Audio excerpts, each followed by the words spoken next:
Astaghfirullah. Bismillahirrahmanirrahim. Assalamualaikum warahmatullahi wabarakatuh. Alhamdulillah wassalatu wassalamu ala Rasulillah wa ala alihi wa sahbihi wa mawalah wa la haula wa la quwata illa billahi wa ba'd. Baik, kita lanjutkan kajian kita, masih membahas Kitab Tauhid, dan kita masuk pada bab beramal dengan orientasi dunia. Sebelumnya ada bab tentang riya, tapi kita kebelakangkan riyanya. Kita dahulukan bab ke 37, bab beramal karena dunia.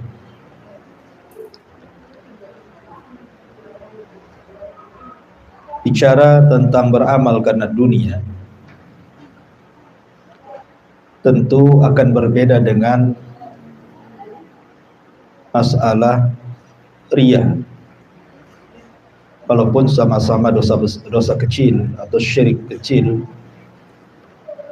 tetapi kalau riya itu memang semata-mata hanya ingin mendapatkan pujian ataupun supaya mendapatkan orang yang membicarakannya kemudian dia merasa nikmat dengan pendengarannya. Tetapi kalau beramal karena dunia ini memang semata-mata amalannya ingin mendapatkan sesuatu dari dunia, bukan hanya sekedar pujian, tetapi lebih daripada itu adalah menghendaki dunia. Baik, kita akan masuk dari bab ini,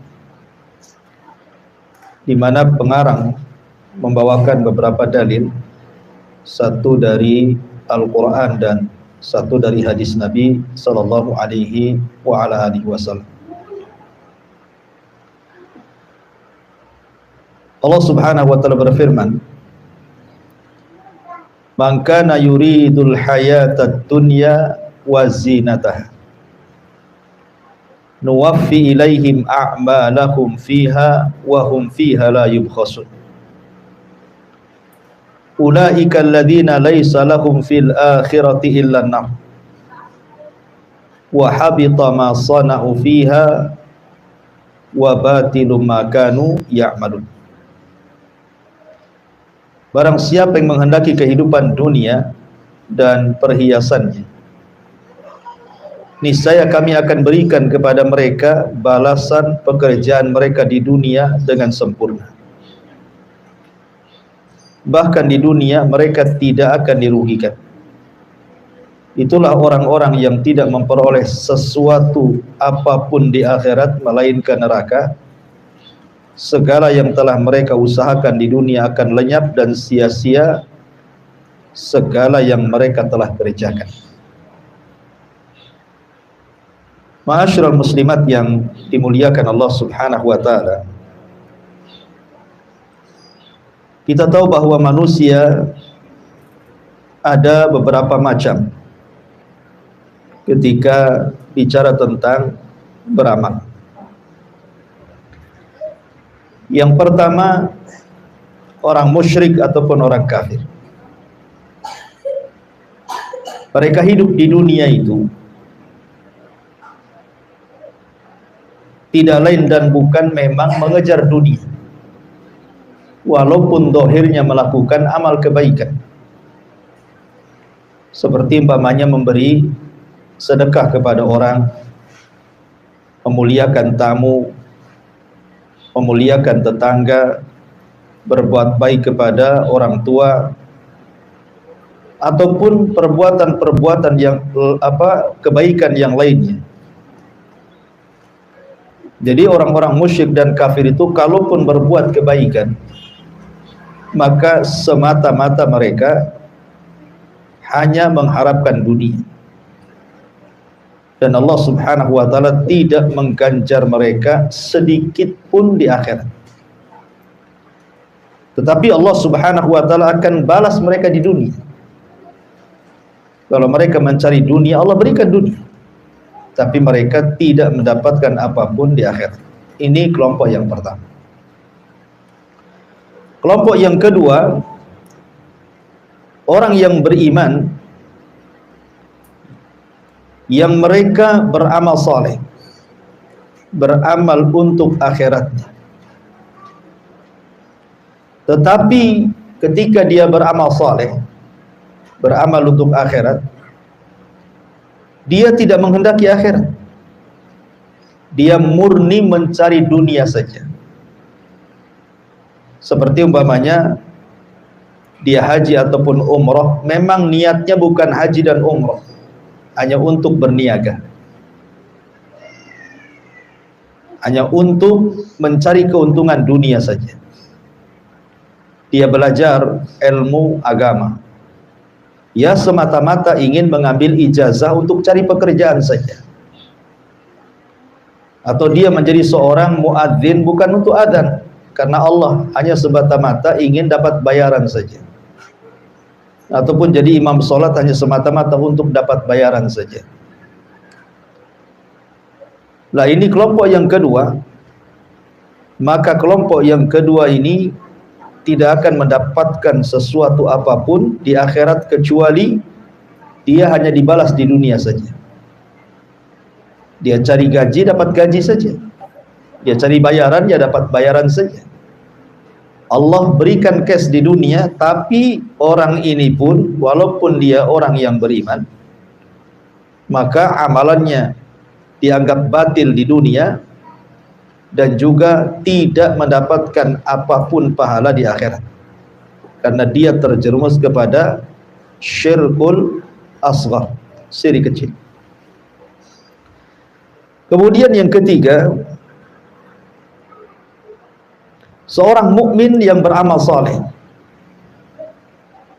ikhlas karena Allah Subhanahu wa taala. Betul-betul ikhlas karena Allah Subhanahu wa taala, tetapi di samping itu juga dia menghendaki dunia. Contoh, dia ingin haji, betul-betul hajinya lillah, tapi di balik haji pun sambil berniaga. Ataupun berjihad, betul-betul karena Allah, tetapi di samping jihad juga ingin mendapatkan ghanimah. Seorang muadzin, betul-betul lillahi ta'ala, tapi juga mengharapkan imbalan dari adzan. Maka orang ini telah mengurangi nilai tauhidnya dan mengurangi nilai pahalanya. Dan kelompok yang keempat tentu kelompok para muwahhidin, ahli tauhid. Mereka tidak beramal saleh kecuali karena Allah Azza wa Jalla. Kalaupun kemudian ada dunia yang didapatinya, maka itu bukan tujuannya. Seperti umpamanya dia haji atau umrah, atau hajilah, kemudian dia pulang, dia tidak hendak disebut Pak Haji atau Bu Haja, tetapi orang-orang memanggilnya haji, maka itu disebut busyrul ajid, itu kabar gembira yang disegerakan, karena dia tidak ada niat untuk dipanggil. Inilah 4 kelompok dari orang-orang yang mencari dunia. Ma'asyiral muslimat yang dimuliakan Allah Subhanahu wa taala. Lah bab ini bercerita tentang orang yang kemudian meniatkan amal solehnya karena ingin mendapatkan sesuatu dari dunia. Seperti saya contohkan tadi, bahwa seandainya dia umpamanya kuliah syariah, jurusan hadis, jurusan tafsir gitu ya, jurusan syariah, itu kan bagus karena ini kan bicara tentang jurusan-jurusan keagamaan. Akan tetapi kemudian tiba-tiba niatnya itu memang hanya mencari syahadah saja, mencari ijazah supaya dia bisa keterima di perguruan tinggi untuk menjadi dosen, atau mungkin niat jadi rektor atau yang lainnya. Jadi memang kuliah keagamaannya itu bukan karena Allah, tapi karena hanya ingin mendapatkan ijazah supaya mudah mencari pekerjaan. Atau contoh yang lain tadi saya sebutkan seperti jihad, ingin mendapatkan harta rampasan perang. Atau mungkin haji, betul-betul hanya ingin berniaga. Dan begitu seterusnya. Inilah yang dimaksudkan pengarang dalam kitab ini, beramal dengan orientasi dunia. Allah Subhanahu wa taala mengatakan, barang siapa yang menghendaki kehidupan dunia dan perhiasannya, niscaya kami berikan kepada mereka balasan pekerjaan mereka di dunia dengan sempurna, bahkan di dunia mereka tidak dirugikan sama sekali. Ma'asyiral muslimat yang dimuliakan Allah Subhanahu wa taala, perlu diketahui bahwa Nabi sallallahu alaihi wasallam bersabda dalam sebuah hadis, "Innallaha qassama bainakum akhlaqakum kama qasama bainakum arzaqakum. Wa innallaha yu'tid dunya man yuhib wa ma la yuhib, wa la yu'til iman illa man yuhib." Kata Nabi sallallahu alaihi wasallam, Allah telah membagi-bagi akhlak kalian sebagaimana Allah telah bagi rizki kalian. Dan sesungguhnya Allah memberikan dunia itu kepada orang yang dicintai Allah ataupun kepada orang yang tidak dicintai Allah. Berbeda dengan iman, Allah tidak berikan kecuali orang yang dicintainya saja. Dari sini menunjukkan bahwa nilai dunia ini kecil, karena Allah Subhanahu wa taala memberikan dunia ini kepada yang dicintainya dan kepada yang tidak dicintainya. Qarun diberikan dunia, Fir'aun diberikan dunia, Namrud diberikan dunia. Tetapi di sisi lain Sulaiman diberikan dunia, Abu Bakar Siddiq radhiyallahu an diberikan dunia, Nabi Allah Dawud diberikan dunia. Kenapa demikian? Karena dunia itu tidak ada harganya, makanya bersyarikat antara mukmin dan kafir. Dunia itu bersyarikat antara mukmin dan kafir. Makanya di sini Nabi SAW mengatakan, innallaha yu'tid dunya man yuhib wa ma la yuhib. Allah itu memberikan dunia kepada orang yang dicintainya dan kepada orang yang tidak dicintainya, li hikmatin aradahallah, karena sebuah hikmah yang Allah kehendaki. Karena tidak semua orang kafir kaya, ada juga orang kafir itu yang lebih miskin daripada orang yang beriman, dan tidak semua orang yang beriman fakir, ada juga yang kaya. Makanya Nabi SAW sampai mengatakan dalam sebuah hadis, kata Nabi SAW, "Lau kanatid dunya ta'dilu indallahi janaha ba'udah, ma saqa kafira minha syurbata ma'i." Dalam hadis yang dikeluarkan Tirmidzi dan dihasankan oleh para ulama, kalaulah dunia itu ada nilainya, walaupun hanya sesayap nyamuk, kata Rasul. Kalaulah dunia ada nilainya, walaupun sesayap nyamuk, tentu orang kafir tidak akan diberikan minum walaupun seteguk air, kalau dunia itu ada nilai. Tapi karena dunia tidak ada nilainya walaupun sesayap nyamuk, makanya kenapa orang kafir diberikan keleluasaan oleh Allah Subhanahu wa taala untuk meraup dunia sebanyak-banyak. Lihat orang kafir itu, ada yang kaya raya, hidupnya bergelimang dengan harta, badannya disehatkan, usahanya dilancarkan. Walaupun itu dalam bahasa kita adalah istidraj, sengaja dibiarkan seperti itu untuk diazab kelak pada hari kiamat. Ma'asyiral muslimat yang dimuliakan Allah Subhanahu wa taala, makanya ketika Nabi sallallahu alaihi wasallam bicara tentang nilai sebuah dunia, kata Nabi SAW, inna dunya mal'unatun mal'unun ma fiha illa dzikrallahi wa mawalah wa aliman wa muta'alliman. Dunia ini terlaknat, dan terlaknat apa yang ada di dalamnya, kecuali orang-orang yang mengingat Allah dan yang semacamnya, dan kecuali orang yang alim dan yang mengajarkan ilmunya. Makanya Nabi SAW itu sangat ketakutan kalau umatnya dibentangkan dunia. Kata Nabi SAW, mal faqra ahsya alaikum, bukanlah kefakiran yang aku takutkan kepada kalian, walakin ahsya an tubsata alaikumud dunya kama busitat ala man kana qablakum. Kata Nabi SAW, tetapi yang aku khawatirkan kalau dunia sudah dibentangkan kepada kalian, kemudian sebagaimana telah dibentangkan kepada umat sebelum kalian. Kenapa demikian? Fatanafasuha kama tanafasuha wa tuhlikukum kama ahlakathum.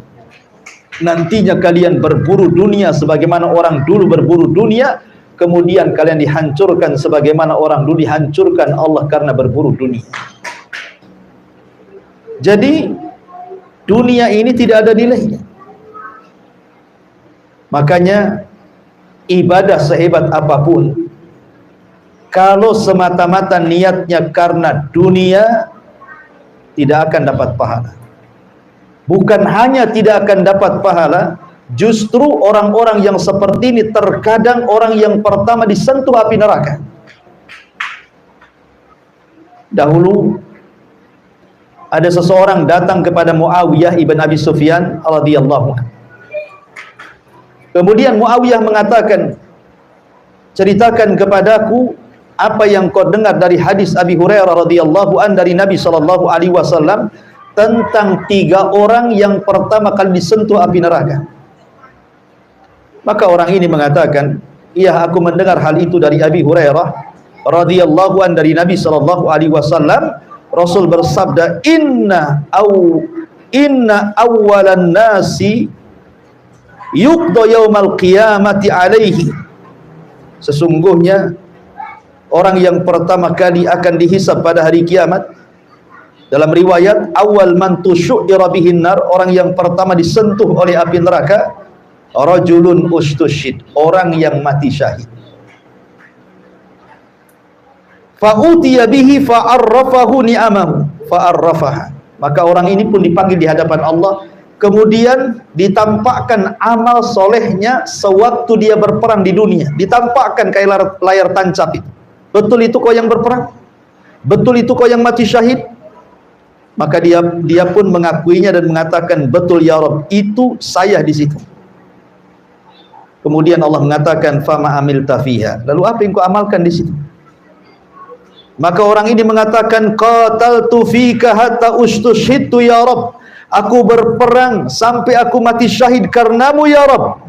Apa kata Allah? Kadzabta, dusta kamu, walakinnaka qatalta li'an yuqala jari faqad qil, kamu perang itu bukan untukku, tapi kamu perang itu supaya orang-orang mengatakan engkau ini pahlawan, engkau ini pemberani. Dan begitulah adat. Summa umira bihi fasuhiba ala wajhihi hatta ulqiya finnar, maka Allah memerintahkan malaikat seret dia, masukkan dia ke neraka. Subhanallah. Orang yang mati syahid itu harusnya masuk surga tanpa hisab dan adab. Tetapi yang satu ini justru yang pertama disentuh api neraka. Kenapa? Karena syahidnya bukan karena Allah, tapi syahidnya karena dunia. Bukan karena Allah, karena ingin disebut pahlawan saja. Wa rajulun ta'allamal ilma wa 'allamahu wa qara'al Qur'an fa utiya bihi fa arrafahu ni'amah fa arrafaha qala fama amilta fiha qala ta'allamtul ilma wa 'allamtuhu wa qara'tu fikal Qur'an qala kadzabta walakin ta'allamtal ilma liyuqal 'alim wa qara'tal Qur'an liyuqal huwa qari. Kemudian yang kedua, orang yang belajar ilmu agama dan orang yang pakar Quran. Ditampakkan seperti layar tancap, dia sedang belajar, dia sedang mengajar, dia sedang mengaji, dia sedang membaca Al-Quran. Kemudian dikatakan, betul itu kamu? Ya, itu saya ya Rabb. Dengan bangganya dia mengatakan, itu saya ya Rabb, itu saya yang belajar, itu saya yang mengajar, itu saya yang baca Quran tuh. Maka Allah mengatakan, fama amil tafi, lalu apa yang kau maksudkan dengan itu semuanya? Maka dia mengatakan, aku belajar karenamu, aku mengajar karenamu, aku baca Quran karenamu. Maka Allah mengatakan, kadzabta, dusta kamu.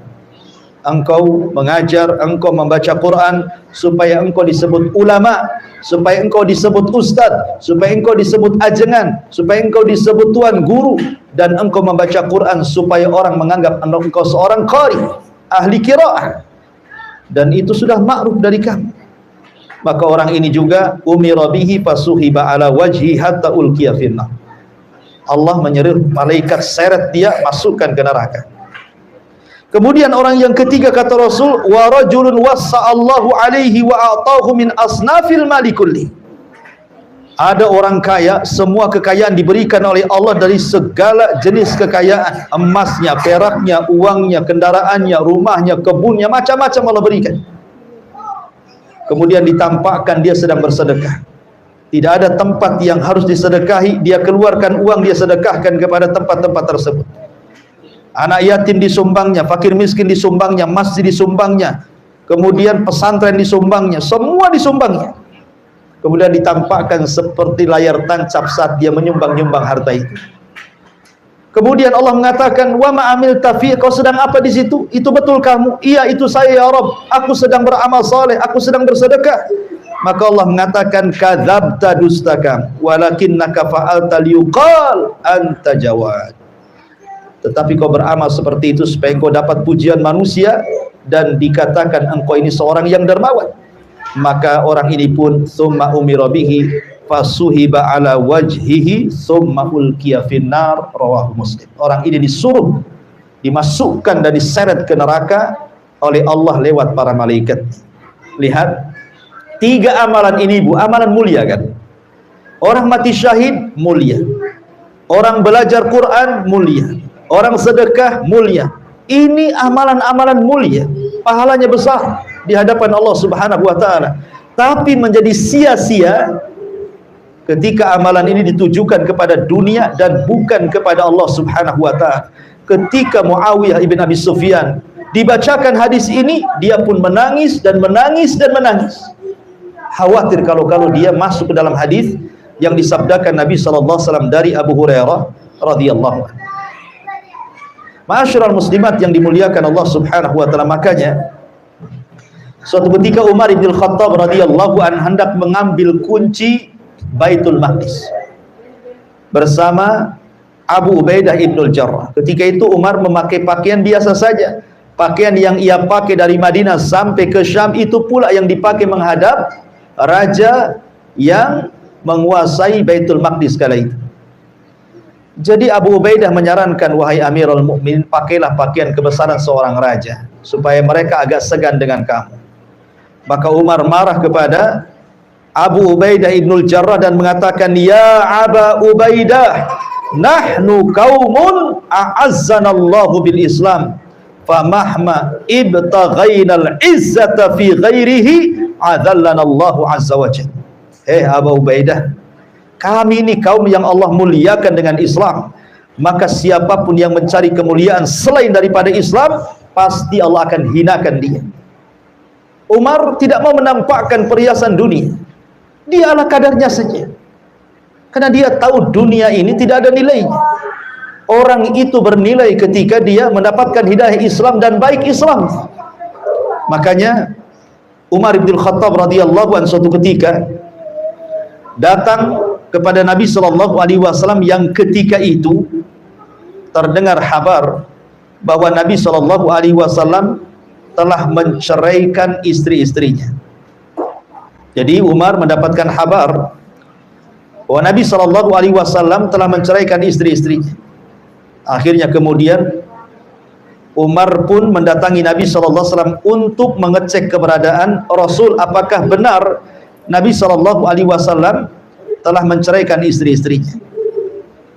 Maka akhirnya kemudian Umar radhiyallahu an menangis melihat kondisi Nabi sallallahu alaihi wasallam yang tidur di atas pelepah kurma, kemudian terbangun, nampaklah bekas-bekas di punggungnya, goresan-goresan pelepah kurma, dan ada debu yang menempel di badan.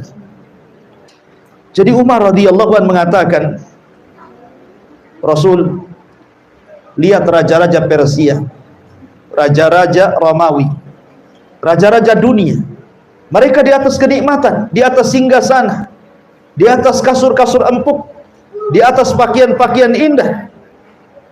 Maka ud'ullah ya Rasulullah an yuwassiya ala ummatika faqad wassa ala Faris wa Rum wa hum la ya'budun Allah. Maka Umar mengatakan, Rasul, berdoalah kepada Allah, semoga dia melapangkan kehidupan untuk umatmu, sebab Allah telah melapangkan kehidupan bangsa Persia dan bangsa Romawi, sedangkan mereka tidak menyembah Allah, mereka orang kafir, tapi mereka dikayakan. Engkau seperti ini wahai Rasul, dan umatmu juga sama.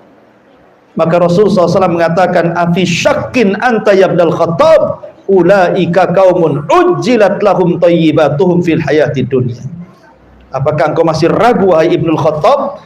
Mereka memang disegerakan untuk menerima segala kebaikan dalam kehidupan dunia, tetapi mereka tidak akan memperoleh kehidupan itu di akhirat.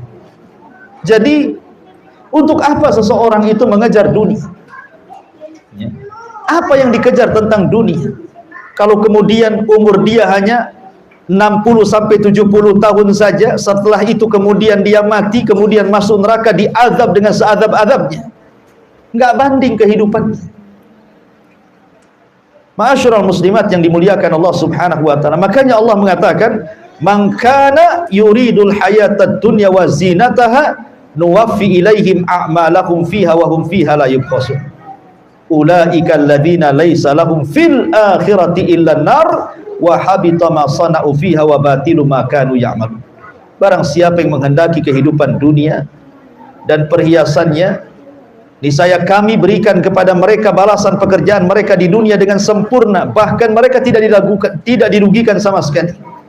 Tetapi mereka adalah orang-orang yang tidak memperoleh sesuatu di akhirat melainkan neraka. Segala yang telah mereka usahakan di dunia akan lenyap, dan sia-sia segala usaha yang telah mereka kerjakan di dunia.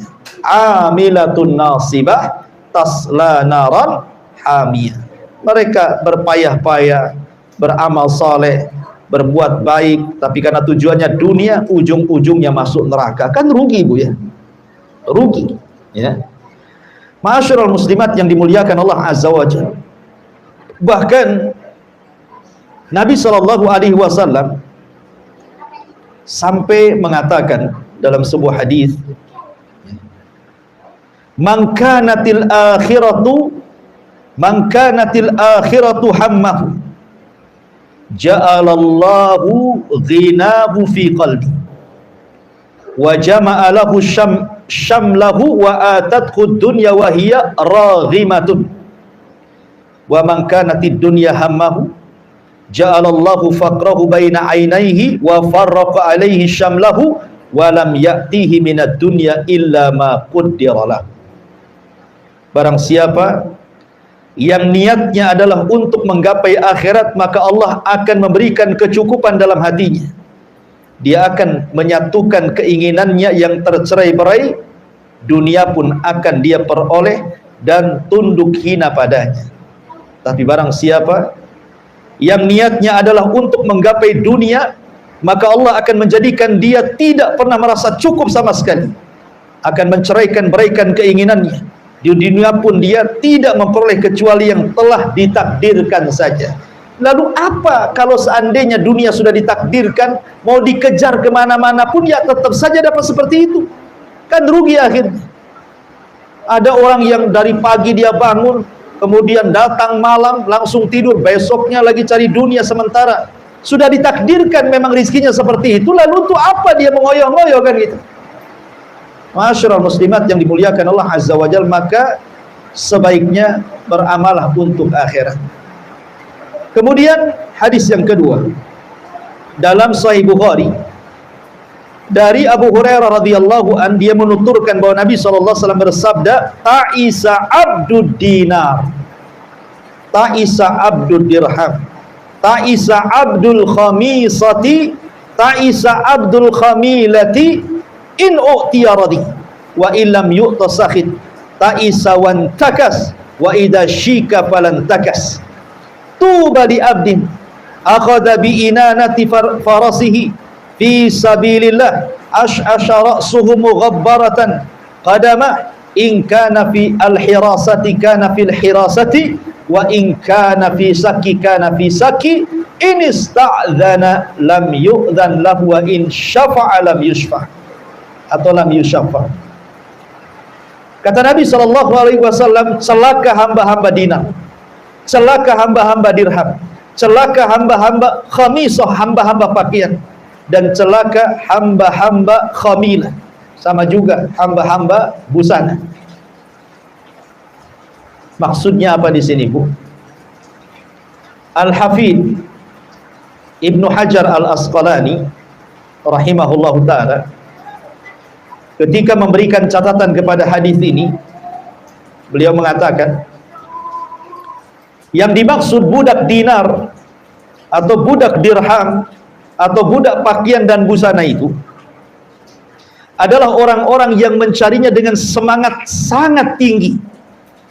Bila mendapatkannya, dia menjaganya seolah-olah dia menjadi pembantu pada dinar dirham tersebut, seperti budak.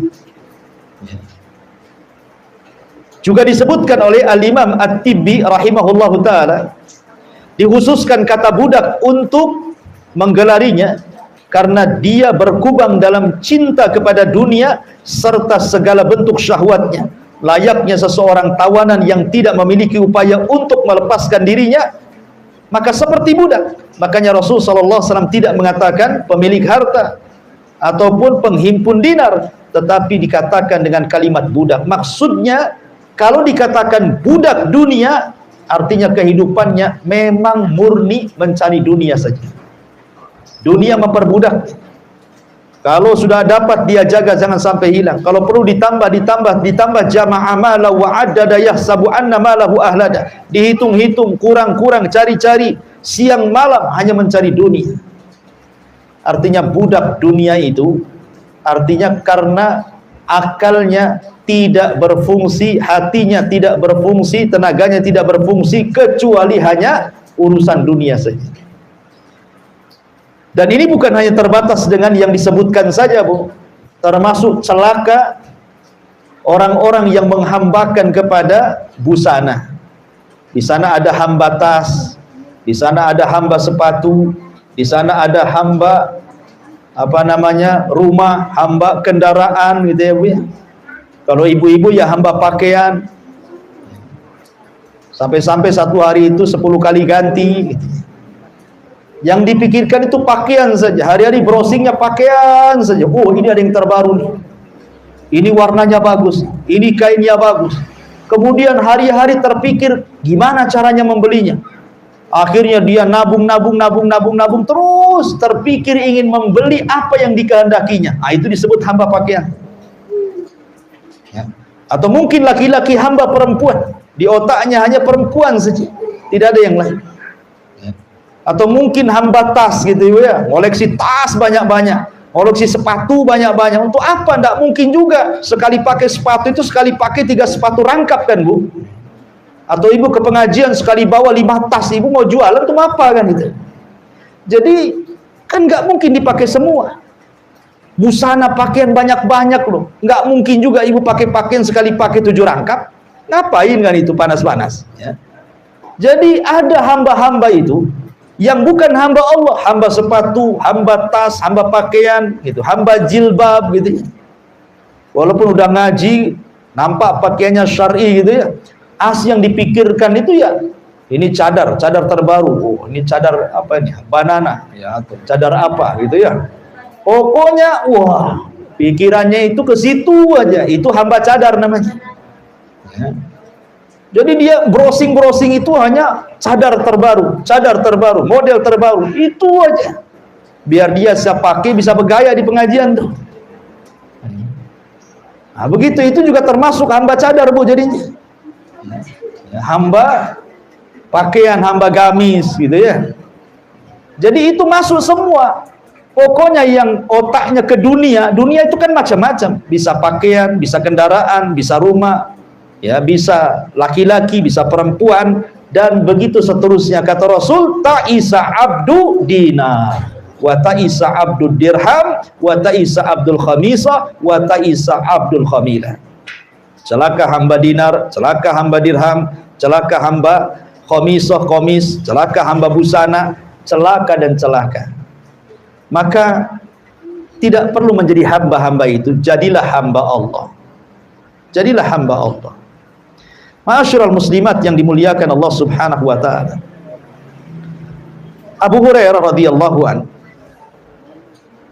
pernah menceritakan dari Nabi sallallahu alaihi wasallam, kata Rasul bersabda, "Lau kana di mithla Uhudin dhahaba la sarrani alla tamurra alayya thalathatu layalin wa indi minhu syai'un illa syai'un ursiduhu lidinillah." Kata Nabi SAW, berangan-angan di Nabi ini, kalau seandainya aku punya emas sebesar Uhud, kata Rasul, kalau seandainya aku punya emas sebesar gunung Uhud, maka tidak membahagiakan diriku, kata Rasul, kalau sampai lewat 3 hari kemudian emas itu masih ada pada diriku, kecuali aku jadikan untuk perjuangan di jalan Allah Subhanahu wa taala. Begitu harusnya, ya. Sebenarnya kaya itu tidak dicela dalam Islam. Tidak. Siapa yang bilang orang kaya itu dicela? Yang dicela itu hamba kekayaan, hamba uang. Kalau hidupnya dihambakan kepada uang, itu yang celaka.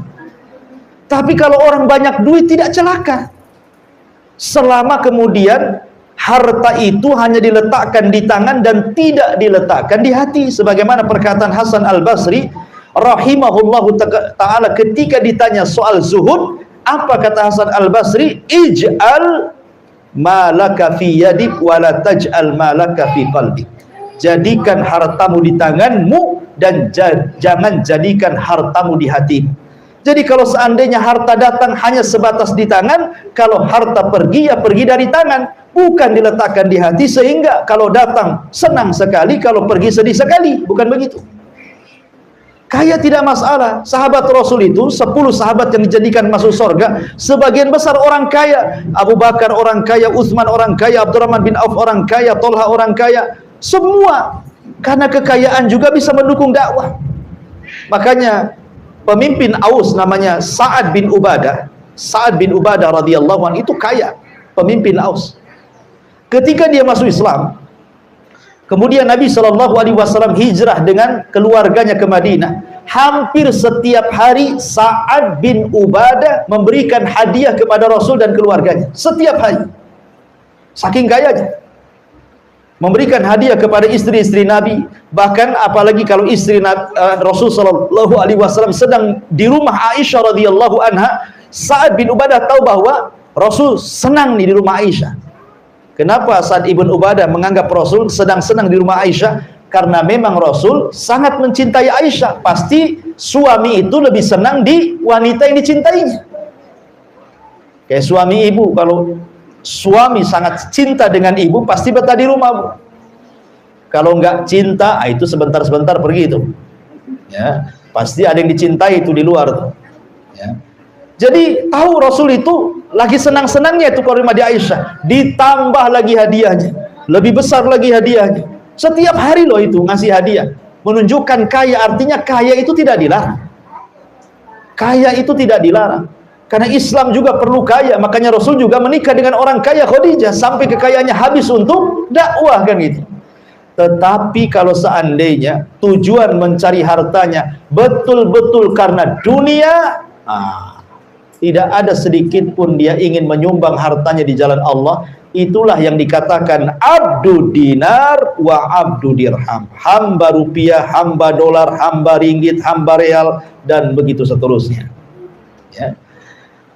Dahulu di zaman ulama namanya Ibnu Hajar Al-Asqalani rahimahullah ta'ala ketika menjadi qadhi di Mesir. Ibnu Hajar itu ketika menjadi hakim di Mesir, hakim besar di Mesir.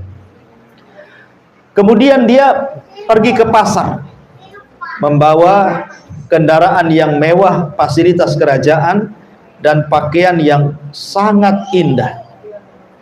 Kemudian orang-orang pasar pun pada keluar memberikan salam kepada sang alim ini, kemudian memuliakannya.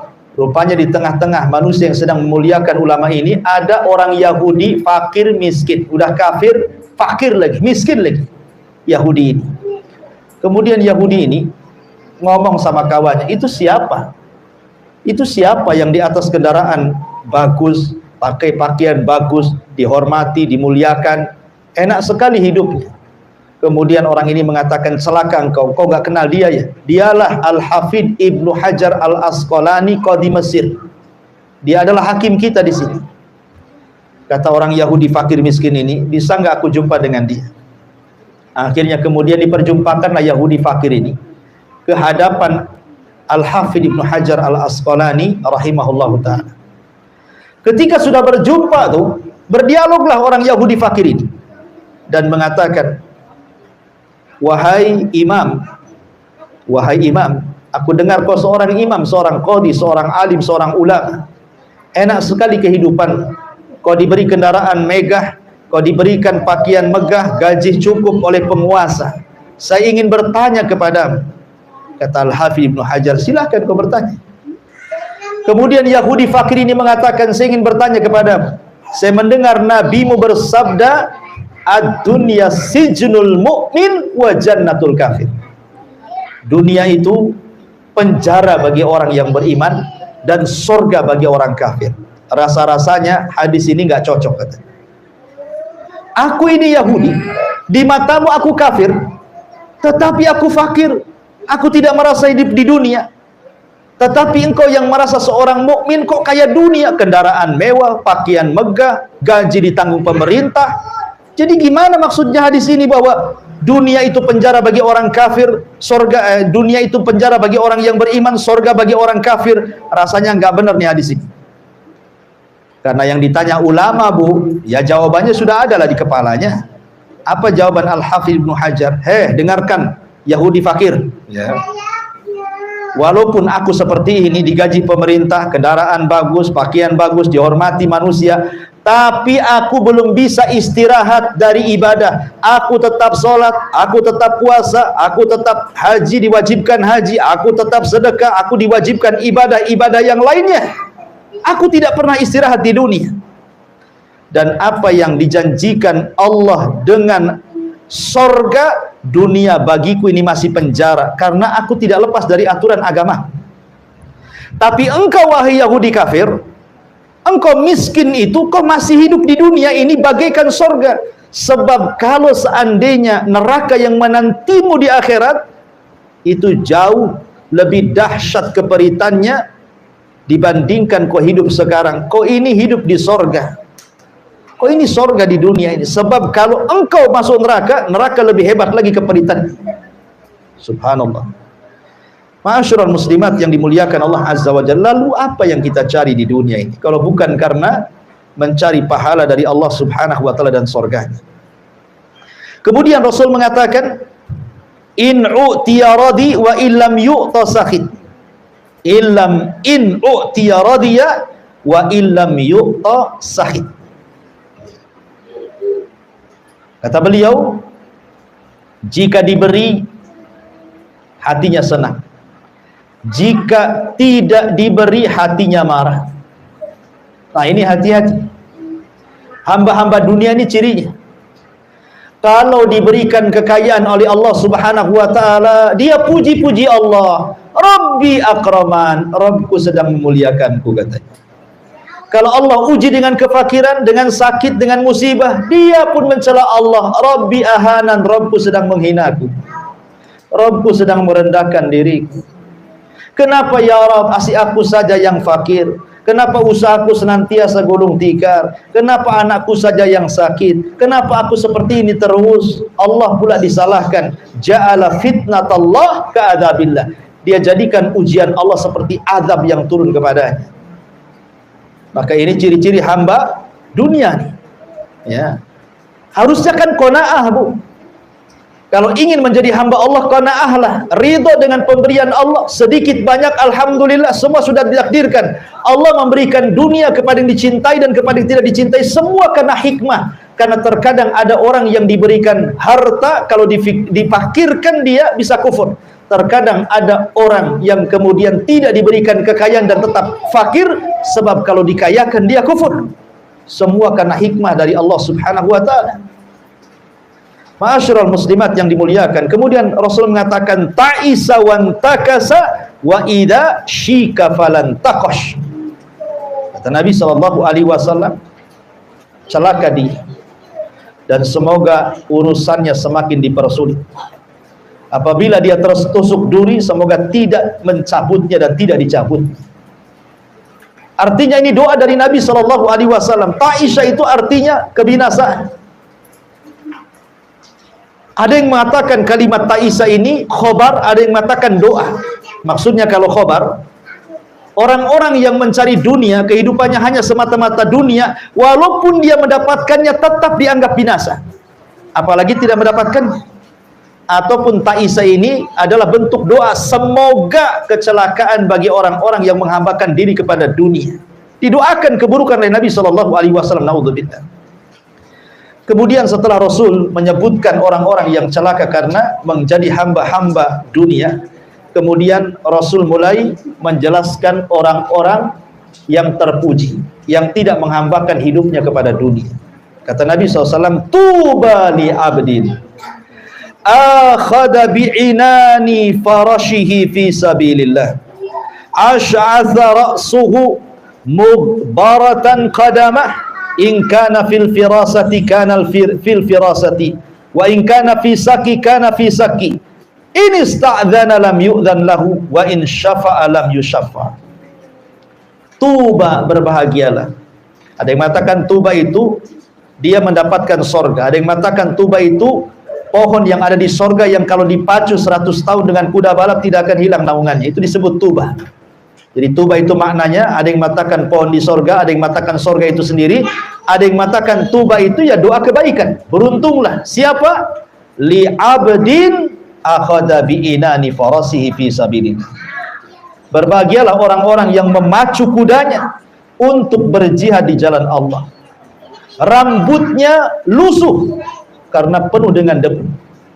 Ya, karena orang yang jihad itu kan banyak debu di padang pasir, Bu. Terkadang debu kemudian lengket di kepalanya, di wajahnya, di badannya, di pakaiannya. Dia nggak peduli kotor-kotor, karena lillahi ta'ala, karena Allah Subhanahu wa ta'ala.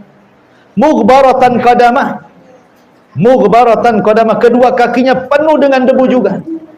Ya. In kana fil firasati kana fil firasa wa in kana fi syakki kana fi syakki. Jika dia ditugaskan di pos penjagaan, maka dia pun berjaga di pos tersebut. Jika dia ditugaskan di garis belakang ataupun depan, maka dia pun akan berjaga di garis depan atau belakang. Artinya karena tujuan jihad dia karena Allah, ditempatkan di mana saja oleh pemimpinnya, terserah dia. Mau di depan, mau di belakang, mau di tengah, mau suruh bawa bendera, mau tidak, pokoknya lillah. Dia tidak milih-milih tempat, tidak milih-milih posisi. Betul-betul karena Allah. Bahasanya mau dipuji, ya alhamdulillah, tidak dipuji pun tidak merubah hatinya. Jadi jangan sampai kemudian hati kita berubah. Kalau tidak dipuji sakit hati, kalau dipuji baru bahagia. Bukan begitu. Kalau amalan itu karena Allah Subhanahu wa ta'ala, mau diposisikan di mana saja karena dia mencari Allah, nggak peduli orang yang jihad itu. In ista'dzana lam yu'dzan lahu wa in syafa'a lam yusyaffa. Subhanallah. Maka tidak diberi jika dia minta izin untuk bertemu dengan pemimpin, maka tidak diizinkan. Jika dia bertindak sebagai perantara untuk berjumpa dengan pemimpin, maka dia pun tidak diakui karena tidak dikenal tentara ini. Ini kinayah saja. Saking tidak dikenalnya oleh pimpinan jihadnya itu, dia nggak masalah. Nggak harus pemimpin tahu, nggak harus jenderal tahu, nggak masalah. Karena saya bertugas karena Allah Subhanahu wa ta'ala. Begitu. Beramal itu tidak harus manusia tahu. Tidak ada masalah. Makanya dahulu ada seorang sahabat namanya Julaibib. Julaibib ini buruk mukanya, Bu, tidak tampan, enggak ganteng orangnya. Ketika turun ayat, maka li mu'minin wala mu'minatin idza qadallahu wa rasuluhu amran an yakuna lahumul khiyaratu min amrihim wa man ya'sillaha wa rasulahu faqad dhalla dhalalan ba'ida. Tidak layak bagi seorang mukmin laki-laki atau perempuan kalau datang perintah Allah ada kebingungan dalam hatinya. Sebab barang siapa yang kemudian menolak perintah Allah, maka dia tersesat dan Rasulnya tersesat dengan kesesatan yang jauh. Ayat ini turun kepada kisah Julaibib salah satunya. Jadi Julaibib ini orang miskin, tidak punya kehormatan, tidak punya harta, tidak punya wajah, artinya pas-pasan tampang, tidak punya dunia sama sekali, tidak punya rumah. Dia tidur sekedarnya. Langit sebagai atapnya, bumi sebagai alasnya. Itulah Julaibib, sahabat Nabi SAW. Sahabat pun tidak banyak dikenal. Julaibib ini tidak banyak dikenal sahabat karena kefakirannya. Jadi ketika Rasul berkumpul-kumpul bersama para sahabat, datanglah Julaibib ini. Kemudian Rasul mengatakan, Julaibib, sudahkah kau menikah? Kata Julaibib, Rasul, mana ada wanita yang mau dengan saya? Kata. Kemudian besoknya Julaibib lewat lagi, dipanggil lagi, Julaibib, kapan kau menikah? Kata Julaibib, Rasul, sudahkah aku katakan siapa wanita yang mau dengan saya? Ketiga kalinya Julaibib marahlah, Rasul, sudah aku katakan siapa yang mau wanita bersamaku, nikah denganku? Enggak ada yang mau wanita-wanita Madinah denganku ini. Akhirnya Rasul mengatakan, begini saja Julaibib, kau datanglah ke salah satu rumah orang Ansar itu, di situ ada gadis. Katakan kepada bapaknya, saya utusan Rasul, tolong nikahkan gadismu dengan saya. Oh, senang Julaibib, Nabi yang nyuruh. Akhirnya kemudian Julaibib pun datang ke alamat yang dimaksud Rasul, diketuk pintunya, Assalamualaikum. Waalaikumsalam. Tiba-tiba kata penghuni rumah, ada apa Julaibib? Kok ada di rumah saya? Begini kata Julaibib, aku diutus Rasul datang untuk meminang puterimu. Kata ayahna, Julaibib, apa enggak ada orang lain? Kenapa mesti engkau yang diutus Nabi? Kenapa tidak Abu Bakar, Umar, Utsman, Ali atau siapalah? Kenapa mesti engkau yang datang kemari? Subhanallah, Bu. Tetapi kemudian kata bapaknya mengatakan, tunggu dulu, aku akan ngomong sama istriku. Kemudian kata istrinya, Julaibib, Julaibib katanya. Enggak ada orang lain dia selain Julaibib katanya. Lah ketika kemudian dua orang tuanya menolak, anak gadisnya mendengar dari kamarnya itu. Kemudian dia mendengar ucapan kedua orang tuanya, marah anak gadisnya. Kemudian mengatakan kepada kedua orang tuanya, ataruddani Rasulillah, orang tuaku, ibu bapakku, apa engkau akan menolak putusan Rasul? Nikahkan aku dengan dia. Sebab perintah Rasul tidak ada kecuali kebaikan di dalamnya. Subhanallah, ini gadis yang beriman, yang salehah, ya. Mengajari orang tuanya, kau mau menolak utusan Rasul, walat kalian, ya, bahasanya begitu. Akhirnya kemudian menikahlah Julaibib dengan wanita itu. Di malam pertama, rupanya datang pula panggilan untuk jihad. Julaibib mengatakan kepada istrinya, panggilan Allah dan Rasulnya jauh lebih besar dibandingkan panggilan malam pertama. Aku izin untuk perang katanya. Subhanallah. Akhirnya Julaibib pun perang. Rupanya setelah peperangan mati syahid dia. Nabi SAW kemudian membariskan tentara yang masih hidup, kemudian menghitung tentara yang sudah meninggal. Kata Nabi SAW, ada yang kurang? Kata sahabat, tidak ada yang kurang wahai Rasul. Tidak ada yang kurang. Ada yang kurang. Sahabat bingung, nggak ada. Subhanallah, sahabat tidak kenal Julaibib. Ya karena fakirnya, karena miskinnya tidak dikenal orang. Kata Rasul, ada yang kurang ini. Sahabat mengatakan, siapa Rasul? Julaibib. Cari Julaibib katanya. Rupanya setelah dicari-cari, ketemulah Julaibib itu. Sedang terkapar, meninggal dunia, mati syahid. Dan di sekitarnya 7 orang musyrik dibunuhnya. Rasul pun kemudian sedih. Kemudian memangku Julaibib, meletakkan kepalanya di atas pahanya. Kemudian kata Rasul, inna Julaibaba minni wa ana minhu. Julaibab bagian dari diriku dan aku bagian dari dirinya. Subhanallah, lihat ya. Jadi kalau memang itu karena Allah, dikenal nggak dikenal tetap saja beramal. Ibu mau dipuji nggak dipuji, nggak akan, hatinya nggak akan berubah. Betul-betul karena Allah. Bukan kalau nggak dipuji akhirnya sedikit infaknya, kalau banyak dipuji ditambah lagi infaknya. Nah, itu karena bukan karena Allah, itu karena dunia namanya. Hati orang beriman itu tidak berubah. Hati orang yang beriman itu tidak berubah. Dicela biasa saja, dipuji pun biasa saja. Tidak membedakan antara celaan dan pujian. Ya, tidak membedakan antara omongan manusia yang baik dengan omongan manusia yang jelek. Hati dia tidak berubah. Itulah hati yang ikhlas karena Allah Subhanahu wa ta'ala. Oleh karena itulah maka ikhlaskan niat. Bagaimana caranya supaya kita ini bisa beramal karena Allah dan menghindar karena dunia? Ada kiat-kiat yang disebutkan para ulama. Yang pertama, kalau ingin amalan kita karena dunia, yang pertama berdoalah kepada Allah. Berdoalah kepada Allah Subhanahu wa ta'ala dengan doa yang diajarkan Rasul kepada para sahabatnya. Allahumma aqsim lana min khasyatika ma yahulu bainana wa baina ma'asik, wa min ta'atika ma tuballighuna bihi jannatak, wa minal yakin ma tuhawinu bihi alaina masaibad dunya, wa matti'na bi asma'ina wa absarina wa quwwatina ma ahyaitana waj'alnahul waritha minna waj'al sa'rana 'ala man zalamana wansurna 'ala man adana wa la taj'al musibatana fi dina wa la taj'ad dunya akbaru hammina wa la mablaghu ilmina wa la tusallit 'alaina man la yarhamuna. Ya Allah, curahkanlah kepadaku. Ya Allah, curahkanlah kepadaku, kepada kami, rasa takut kepadamu yang menghalangi kami dari bermaksiat kepadamu, dan ketaatan kepadamu yang mengantarkan kami kepada sorgamu. Dan curahkanlah keyakinan yang meringankan musibah di dunia. Berilah kenikmatan kami agar pendengaran kami, penglihatan kami, serta kekuatan kami selama kami hidup, dan jadikan itu sebagai warisan dari kami, dan jadikan pembalasan atas orang-orang yang mendolimi kami, dan tolonglah kami melawan orang-orang yang musuhi kami. Di sini syahidnya. Dan janganlah engkau jadikan musibah bagi agama kami, dan janganlah engkau jadikan dunia sebagai impian kami terbesar serta pengetahuan kami yang tertinggi, serta jangan engkau kuasakan atas kami orang-orang yang tidak menyayangi kami. Lihat di sini ada bahasa wala taj'al ad-dunya akbaru hammina. Ya Allah, jangan jadikan dunia impian kami. Ya, jangan jadikan dunia impian kami. Berdoa seperti ini kepada Allah Subhanahu wa ta'ala. Kemudian yang kedua, mengetahui hakikat kehidupan akhirat dan juga hakikat kehidupan dunia. Dunia ini apa?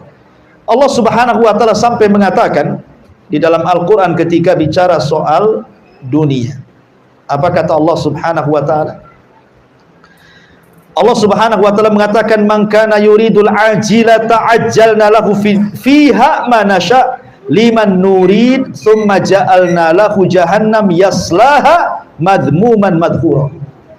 Barang siapa menghendaki kehidupan dunia, maka kami segerakan baginya dunia itu apa yang kami kehendaki bagi orang-orang yang kami kehendaki. Kemudian kami sediakan baginya akhirat neraka jahanam, dia akan memasukinya dalam keadaan tercela dan terusir. Subhanallah.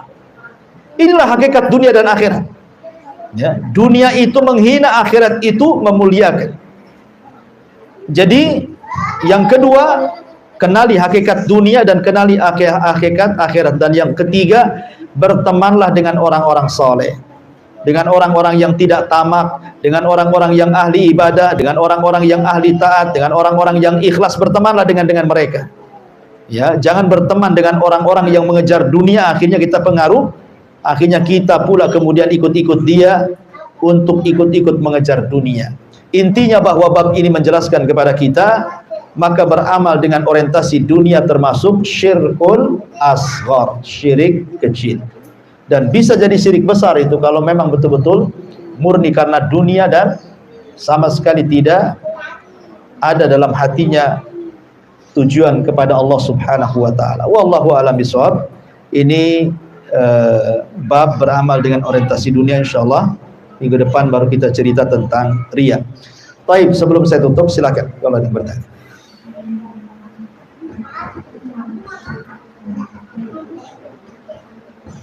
Apa itu gresek-gresek? Gresek-gresek.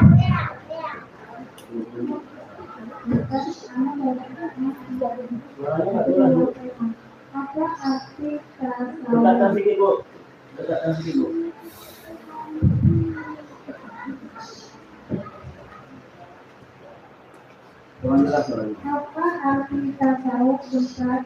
Tasawuf. Arti tasawuf ya? Ya. Tasawuf diambil dari kata sufi. Orang-orang sufi disebut orang-orang tasawuf namanya. Ya, tasawuf itu artinya kelompok yang disebut dengan sufi. Itulah arti tasawuf. Nah, itu saja kan pertanyaannya. Ya.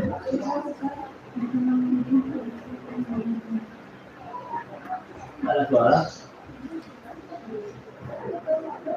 Kurang dekat Bu. Dekatkan semua orangnya sedikit.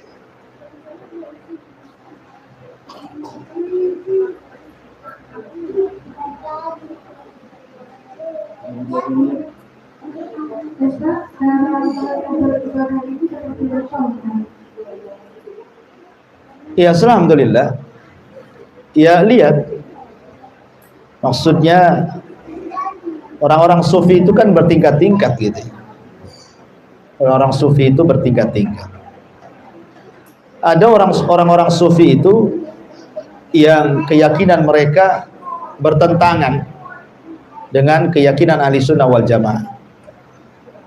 Seperti umpamanya keyakinan seperti tokoh mereka namanya Hallaj dan juga yang lainnya yang memiliki pemahaman manunggali kaulo gusti dalam bahasa Jawanya.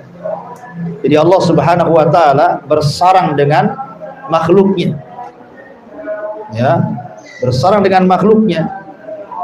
Maka ini keyakinan-keyakinan yang tidak benar dalam Islam gitu. Apalagi sampai kalau sudah bersarang dengan makhluknya, sudah sampai tingkat hululiyah, dalam bahasa mereka tingkat ma'rifat, kemudian meninggalkan sholat, meninggalkan ibadah. Nah, ini lebih parah lagi. Nabi itu kalau dikatakan sufi, dia orang paling sufi, tapi dia tetap sholat, puasa, zakat, dan begitu seterusnya. Ya Bu, ngomong-ngomong sudah qiraah ini, kita tutup. Subhanakallah bihamdika, asyhadu an la ilaha illa anta astaghfiruka wa atubu ilaik. Allahu ta'ala. Assalamualaikum warahmatullahi wabarakatuh.